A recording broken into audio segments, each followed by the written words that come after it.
bu baax a baax ci télévision Futurs Médias ñu leen di ziar kanam ñu ñëw si kanam ci actualité également saa su nekk nañ koy defee ñaareelu pàcc bi ñu waxtaanee conseil économique social et environnemental ndax xam ngeen ni tey la ñu doon installé kii di Idrissa Seck di njiit la daañu dellu si kër googu na muy doxee na nga xamante ne it ci fan yi ñu weesu la ci fës ci wàllu actualité moo xam passation de service bi nga xamante ne amul ci ñaar ña fa nga xamante ne ki fa jóge di Aminata Touré ak ki fa yegg si tey di Idrissa Seck waxaale également si yeneen i ponk ci nga xamante ne jot nañ ko nemmeeku ci taxawaayu Idrissa Seck maanaam jël yenn décisions yi te installé wuñ ko loolu lépp lan moo ci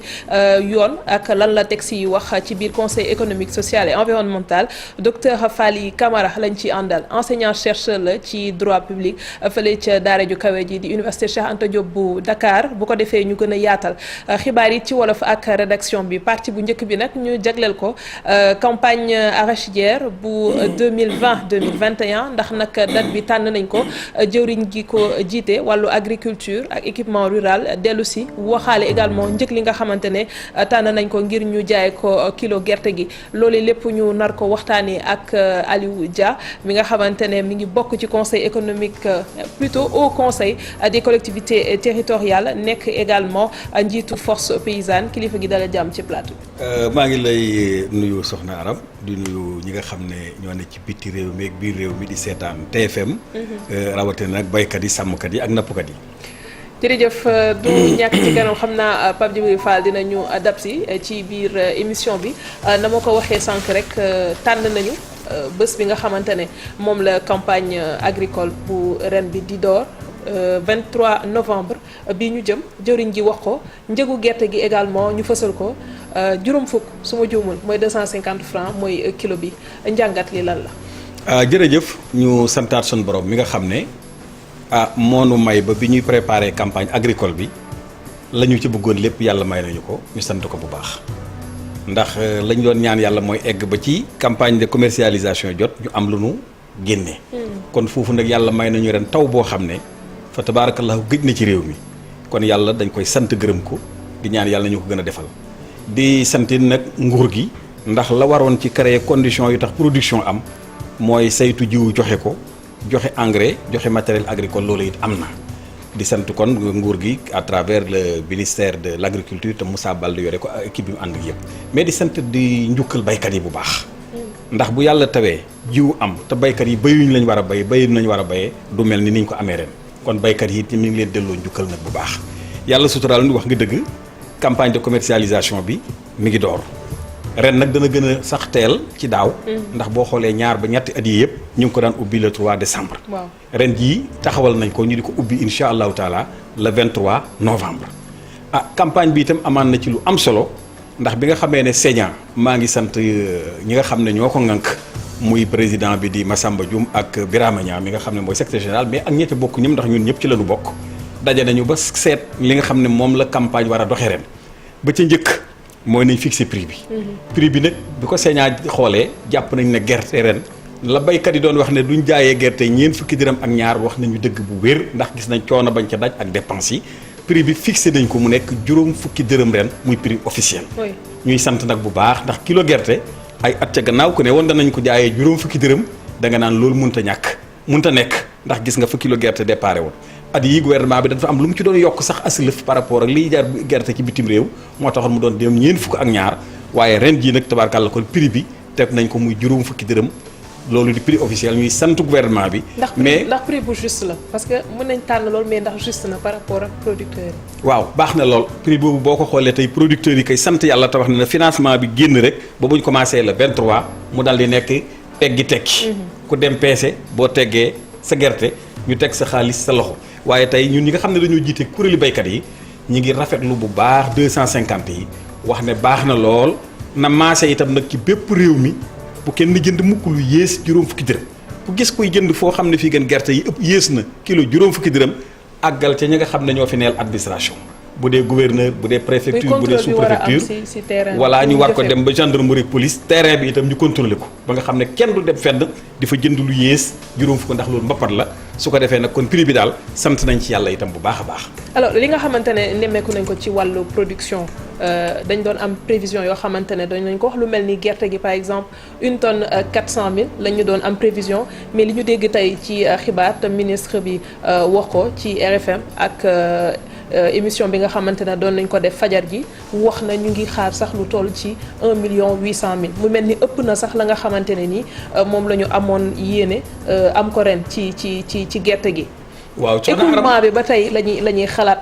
ndax lépp dinañ ko mën a jaay na mu waree te mbir yi bañ a des ci loxo baykat yi ba yenn saa yi muy indi yàqu. waaw jërëjëf soxna Aram xanaa comme bu fekkee ne benn mesure bi gouvernement bi génne lañ wax léegi muy kilo gerte juróom fukki dërëm daal mooy prix officiel kenn du jënd lu ko yées am na beneen ñaari mesures yu am solo yu mu ci waxaat mooy ma wax benn bi. mooy danañ ubbi campagne bi ren. le 23 novembre. loola di nekk lu teel di lu am solo itam beneen mesure bi nga xam ne moo ci des muy troisième mesure bi mooy dañoo amoon ñaari at yi ñu génn ñu ne taxe bi ñu tegoon ci. gerte gi pour kilogramme bi doon ko yóbbu bitim réew dañ ko ajandili woon ren gouvernement bi ajji na ko ndax gis na ne subventionné itam suñu gerte gi ak gerte gi ne amee solo rek ñu jël ko noonu rek yóbbu ko bitim réew nañ ci fexe ba teg ci taxe wàññi ne li mu fi daan def bu njëkk ndax 40 francs lañ tegoon ci kilo boo yóbbu muy gemb ñetti dërëm ci kilo xott mais ren dañ ne daal juróom benni dërëm lañ koy def su ko defee kilogramme boo xam ne jëlee nga ko fii bëgg koo yóbbu bitim réew da nga joxe juróom benni dërëm yooyu xam nga lu tax bu am njëriñ mooy reconstitution capital semencier bi xaalis booba dana ca war a mën a dugg usine boo xam ne bii jëndee nga juróom fukki dërëm kilo te dem nga nal ko nga ne su ma yóbboo diwlin gi ci ma ko jaayee bitim réew du ma ci gis sama bopp xaalis booba ñuy tegoon ca taxe ñu mën caa jël acide lëf dampee la ko pour yow itam nga mën a jot sa bopp kon ñetti mesures yooyu mooy am solo yoo xam ne gouvernement bi jël nañ ko te baykat yi itam ak kuréel yi itam rafetlu ko li nga wax nag mooy il faut que campagne bi kenn ku ne dugal ci sa loxo pour ñu suivre ko jàpp naa ne li ministre bi wax ndax boo seetloo invité nga ba fii ca gannaaw at bu jot loolu la ñuy wax mais yenn saa yi mu am fu mu sooxee. waaw xam nga campagne moo tëddee noonu campagne moom la nga foog léeg-léeg nga dem ba mu bett la léeg-léeg nga foog sax ni prix bii ba ma ko jëndee danañ ma ko jaay nit ñi duñ la jaay nu jaay bu ko ëpp gerte ga jeex nga dem boo xam ne bii jàpp nga ne campagne bii kat fii prix bi baax na waaye gisaguñ gerte loolu la ci war mooy gis nga waajal gi mooy daal muy opérateurs yi économiques yi muy industrie yi muy exportateurs yi war nañoo fexe ba kenn ku ne dox sa li nga war a dox mooy opérateurs yi nañ dem jëndee ji ko ca point de collecte yi usines yi itam ñu fexe ba ñu am ndax bu usines yi amul gis nga li nga gis daaw ñu dem ba ñu ci doon liggéey ñëpp liggéeyatuñ ñu wàññi leen waaye exportation bi mënut a ñàkk ren defe naa ne li ministre bi wax parce que boo seetloo bi ma invité ca gannaaw ci njëlbeen dama la waxoon ne la campagne ren bi dañ koy xaw a séexale ak campagne 2018 2018 jotoon nañoo am ñu naan 1,4 million tonnes waaye ren dama jàpp ne mën nañu am lu ko ëpp moo tax bi ñuy xayma muy waa DAPSA sama jarbaat Mendy yore ko waxee ne jar nañu daal xalaat ne 1,8 million tonnes moom jàpp nañ ne dana mën a ñor ci gerte gi ren jàpp naa ne li soxla ci usines yi ndax Sonacos gii rek wax na ne moom départ am amoon nag xaalisu daaw amaan na bu mu am ren te itam mën naa jënd ba 250 te lu fi ñor dana ko jënd alhamdulilah maa ngi félicité Fada Diagne ci loolu kon nag loolu la commencé bi ci des mooy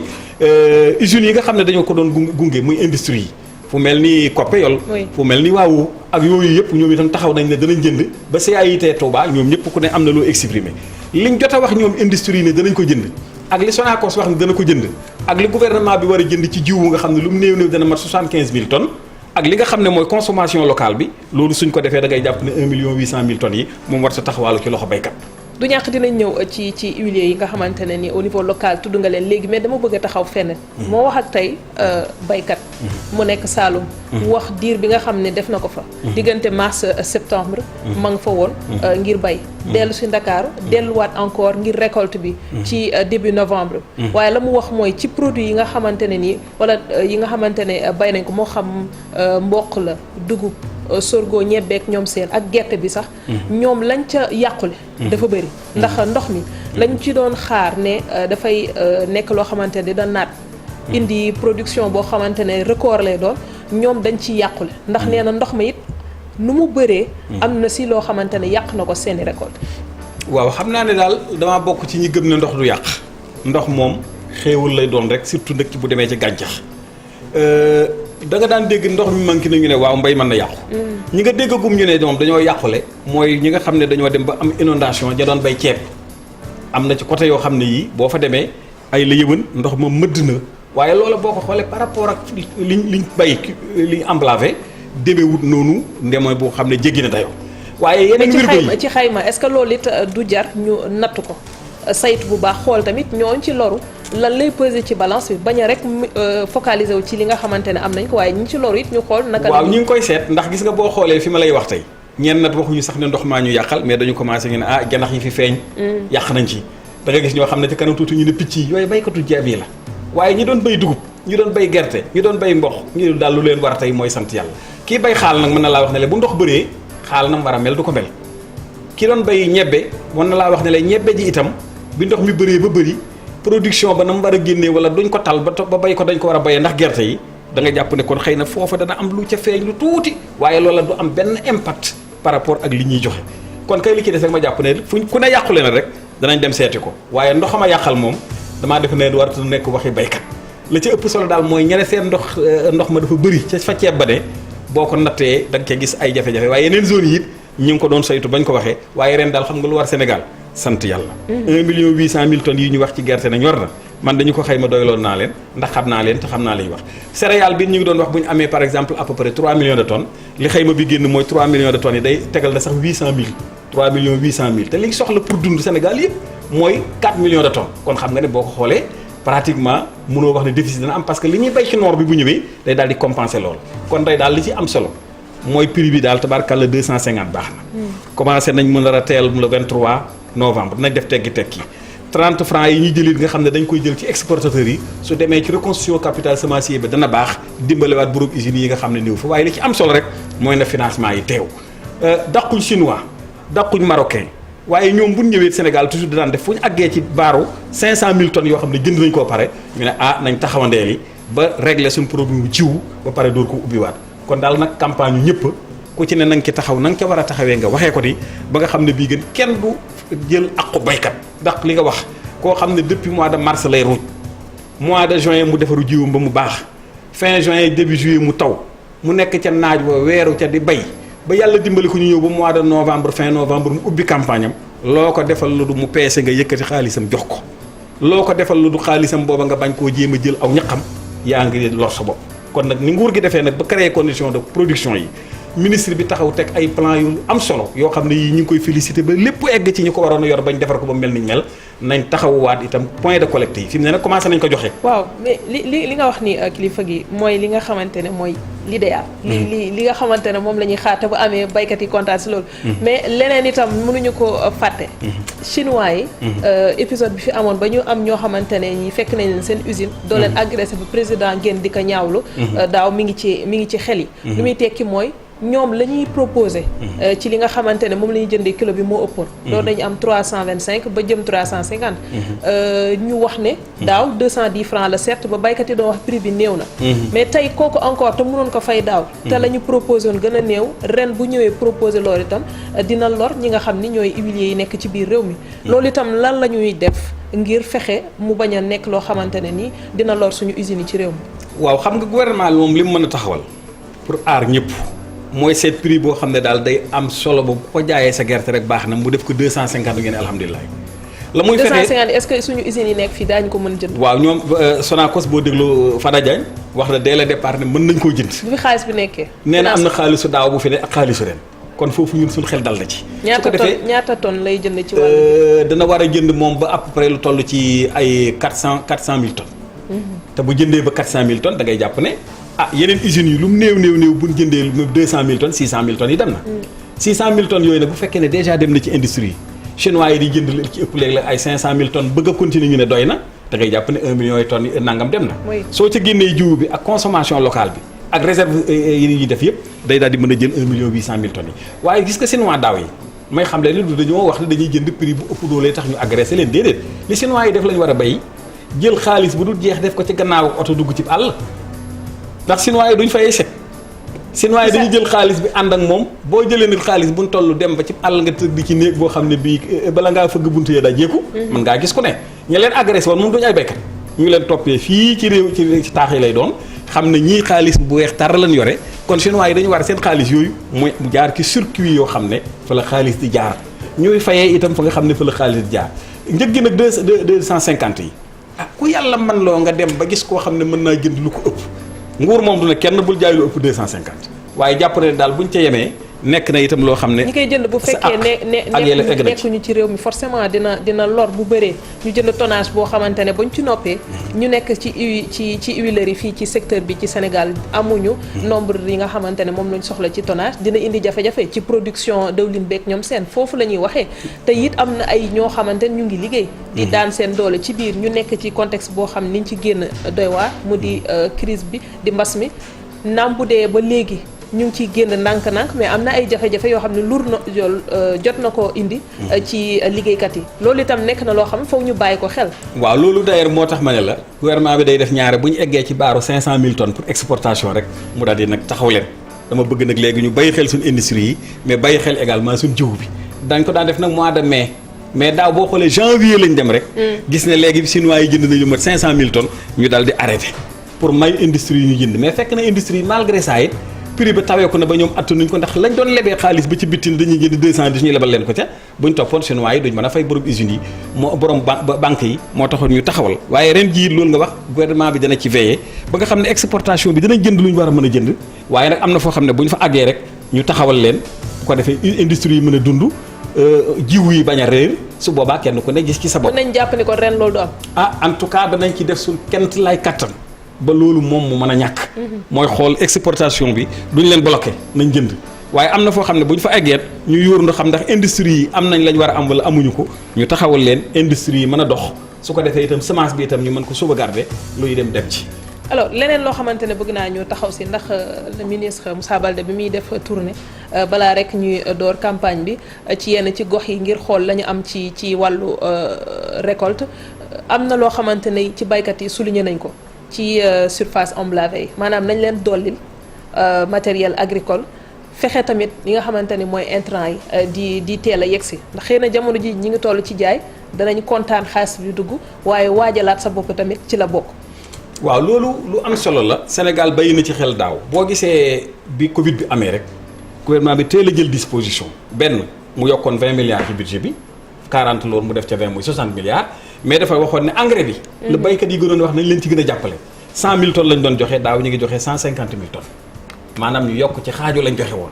yàlla def na itam matériel agricole bi boo xoolee daaw am na ay unités yu bëri yoo xam ne fekk si ne lañ joxe woon kon lu baykat yi moom luñ laaj kay loolu war na mën a ne jox leen ñu matériel bu gën a doy na yëf yi di teel a ñëw. nañ ko defee daaw mu teel a dem ba yàlla defal ñu lii dana gën a mën a teel ndax organisation paysanne yi dañ ci gën a taxaw su ko defee foofu li ko Moussa Baldé waxee woon rek ñun organisation yi ànd nañ ci ne loolu mu wax mooy li am mais d'accord nañoo ak baykat yi itam nañ leen yokkal unité yi nga xam ne attelage la fas a koy takk wala mbaam a koy takk wala nag koy takk mais ñu tolloog tracteur yi itam ñu dimbale leen ba tracteur yi jot ko ndax day leen gis koo xam ne day verser xaalis tracteur am toog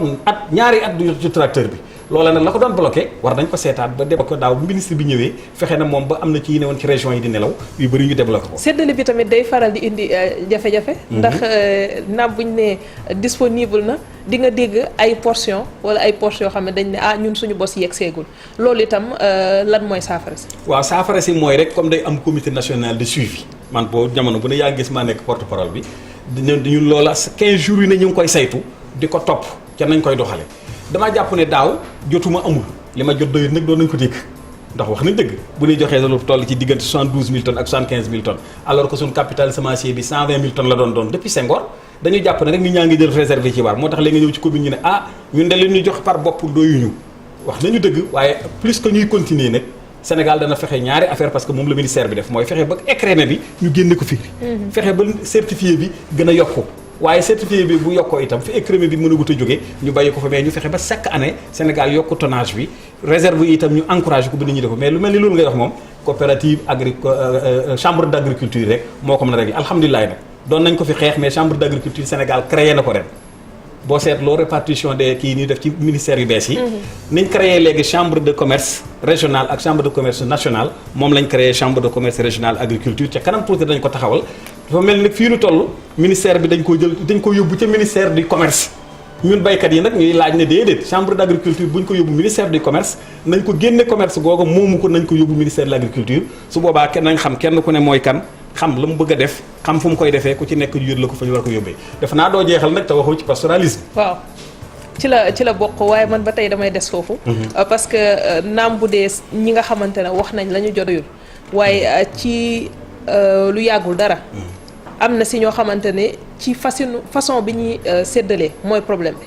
maanaam nit ki ñu war ko jox ñi nga xamante ne mooy les ayants droit ñu war ci jot mais bu fekkee yow da nga am noo jegee ki nga xamante ne moo jiite yow yaay gën a bénéficier wu te fekk la nga am sax ci nombre d'hectares xëy na néew na par rapport ak ki ko gën a soxla foofu laay waxee mu bañ a am boddi compte ci diggante ñi nga xamante ne ñu ngi koy joxe te loolu saa su nekk ay producteurs di ko naqarlu di ko mettitlu te malgré am na ay unités yoo xamante ne dañoo war censé surveiller li nga xam ne moo xew di ko saytu ci terrain bi waaye loolu day continuer di am. waaw xam nga yooyu dafa mel ni ñàkk ne ca biir mbaa ñàkk xam rek moo ko waral gerte gi fañ koy joxee ak fañ koy décider du ministre bi dafa am comité national boo xam ne. mais ministre bi dafa am ay ndawam. waaw ndaw yi nag ay fonctionnaire lañ ba am na loo xam ne lii ñoom kenn mu leen koo def loo ndax boo ñëwee ministre bi lu muy def jaarale ko ci directeur de l'agriculture secrétaire général baa nga fa directeur de cabinet baa nga fa yeneen direction yi ña fa nekk nga fa organisation paysanne yi nekk fa banque yi lebal nit ñi nekk ca ñooña donc loola seen taxawaay mooy fexe ba li génn daal ñëpp bokk ko nañ ko séddale ni ñu ko war a séddalee ñaare li nga daan dégg nuy wax du quota national bi ñuy joxe mais gros producteurs yi la ñëpp doon wax naan léegi koo gis mu ne gros producteur la loola nag su ma la waxalee li am mooy ay la yëwan dafa nekkoon loo xam ne bu ko contexte daan tax ñu naan gros producteur mënu fee jóg waaye saytu nañ ko nag ba teg ko ci yoon surtout at mi ñu génn. ñan ñooy gros producteurs yi. gros producteur mooy ñi nga xam ne dañuy bay mu yaatu envergure yu dëgër yoo xam ne du ministre bee koy wax wala xam ne yow la déedéet. DRDR ya nekk ak ñoom ca ak SDRDR ya ne ca département ya ñee ca région ya ñoo naan dem nañu ba gis la sëñ Aliou Dia bayoon mën na nangami hectare te liñ koy jox ci jiw doyut bu fekkee day jënd nañ ko permettre en tant que gros producteur duñ ko maye de li ñuy wax gros producteur maye wuñ ko nañ ko permettre mu dem jëndi lu mel ni 10 tonnes wala nañ ko permettre mu mën dem jëndi lu mel ni 30 tonnes waaye suñ ko joxee ay 50 kilos du bay su ko defee loola boo ñëwee dañ naan la lii ngay fay pour jot ci lii loolay gros producteur mais du xaalis bu ni du gerte gu ni jël may la ko déedéet dañ naan la autorisé nañ la nga jënd 10 tonnes 10 tonnes yi boo demee lañ doon jaayee borom 50 kilos yi tey kilo ba yow loolu lañ la koy jaayee léegi bu ñu la fa joxoon 100 tonnes soo paree nu la neex nga koy jaayee yow. déet dootoo koy amoo droit jaay ko ndax SDRDR wala DRDR ba dem ba xool ne yow baykat nga te zone ba xam nañ ne say tool nii la toll suñ la joxelee ñoom kayit yónnee ministre bi ne ko diw yeyoo na ko suñ ñëwee lañ lay door a jox suñ la ko joxee nag ba nga fay ba pare maanaam bu ñu leen 100 tonnes 16 millions yu tegal ngay fay 16 millions da nga ko def ba pare di ko sànni sa xaalis nga ca def te ci banque ba nga ko jëlee da nga koy yóbbu fa nga ko doon def nga dem bay ko fa su déwénee bu fekkee bayoo ko doo am donc contrôle nañ ko ba dootuñu jox ko bayut dootuñu joxit nit lu mu matut waaye nag xam nga loo gis lu ne mënoo xëy rek saafara ko benn yoon am na ci léeg-léeg am lu rëcc am loo xam ne lii jàpp nañ ne lii day ñu defe ne ay inamovible ñoo fi nekk déedéet loolu defe naa ne na xelu Sénégalais yi gën a dal mooy gros producteur gën nañ ko segg gros producteur xam nañ nga ndax SDRDR yi rek ak DRDR yi ñoom ñooy joxe léegi kay ne gros producteur ñu jox ko te lañ ko koy jox mayuñu ko dañ koo jox mu dem fay ndax dafa am loo xam ne lii gën faw nga joxe ko pour jot ci kon defe naa ne séddaleem jiw daal rafetoon na ren gën nañ ko rafetal na ci ñëpp dugal seen loxo bu chambre d'agriculture yii taxawee nag dana gën a mën a nekkaat luñ gën a saytu waaye ministre yi léeg-léeg sax ñu tudd leen dañ leen di tuumaal ndax ministre yi nekkuñ ca seko ya fekkee wuñ fu ñuy joxe danañ xool nag ñoom di arbitrer léeg-léeg bu ñu indee ne ñu jox diw ñu ne ay la yëwan diw kat am na ay considération yu war a mën a tax nañ ko yokkal wala diw am na considération yu tax nañ ko gën a encourager ndax dafa am ñu bootu ci gannaawam te ñooñu moom li ñu koy jox ñoom la koy jox pour ñu bay ko. suuf am na solo ndax ku ne bay ne suuf waaye lu ci ëpp ñi nga xamante ne ni ñoo koy liggéey suuf si am ko jafe na dañ leen di bàyyi ñuy liggéey ay at. yenn saa yi loo ciy gis sax ñu soxla bërëb ba joxe ko tey naka la ñu war a mën a def ba taxawu baykat yi ba nga xamante ne suuf si tam dinañ ko boole ci seen moomeel ba nga xamante ne yenn coow yi ñuy dégg ci wàllu foncier mu bañ di dal seen kaw. waaw loolu bokk na ci lu Sénégal wala saafara ko pour baykat yi mais saafara ko itam pour sàmmkat yi parce que suuf si ni nekkee di ko liggéey moom baykat ak sàmmkat rek ñoo ko moom kii napp moom ndox la yor. ña nga fa nag ak itam lu ñu am seen jafe-jafe waaye suuf si nga xam ne kii bay am na ko. nanu fexeelee ba nit bu dikkee Ndakaaru gi am suufu boppam ñu defal ko titre foncier soo ko yóbboo ci banque léegi soxla ñu lebal la ca donte na ngay tabax noonu lañ war a ma fexee ba itam baykat bi ñu fexe ba suuf samay bay doon ne ko ci maamam baayam nekk ca mu ñëw war ko ñu xam ne suuf sii kat dara la mënta def lu du ñu ko moomoon nañ ko yore di ko bay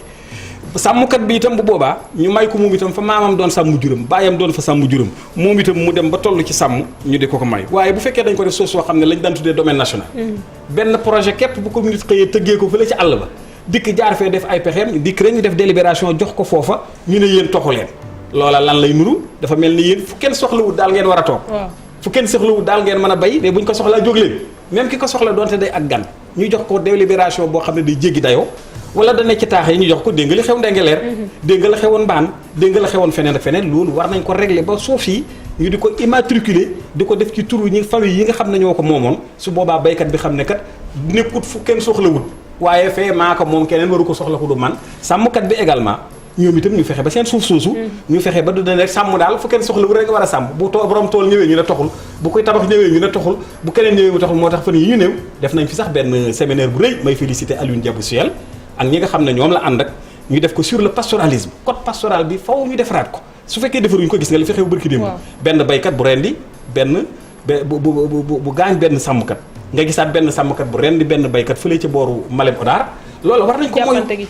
jàppante ci diggante sàmmkat yi ak baykat yi su fekkee ne la dem nañ ba sàmmkat bi dootuñ ne ko rek fu kenn soxlawul ngay ne waaye fa mu ne dafay xam ne moo ko moom te fii lay sàmme ñuy defal leen ay parcours de détail ñuy dem fa ndox ma di ne nga jël zone boo xam ne kon fii élevage rek la mën a doon baykat ba itam fa mu nekk ñu def ko zone boo xam ne bii gën moom itam fu muy bayee rek lay doon kay bay di sàmm ay toolam kay jor juróom di sàmm ak juróom bu ñu ko defee dootu am benn jafe-jafe te sàmmkat bi ak baykat bi ñoo bokk ndey ak baay ñooñu buñ leen war a organiser encadrer leen waru leen a bëyi rek ñu nekk ci tësër ji kon ñi nga xam ne ñuy waa Suel def nañ ko bërki démb ñëpp danañ ko def seen moomeel gouvernement bi taxaw ci ba mu bañ a ndax saay nag comme code bi nga xam ne bii gën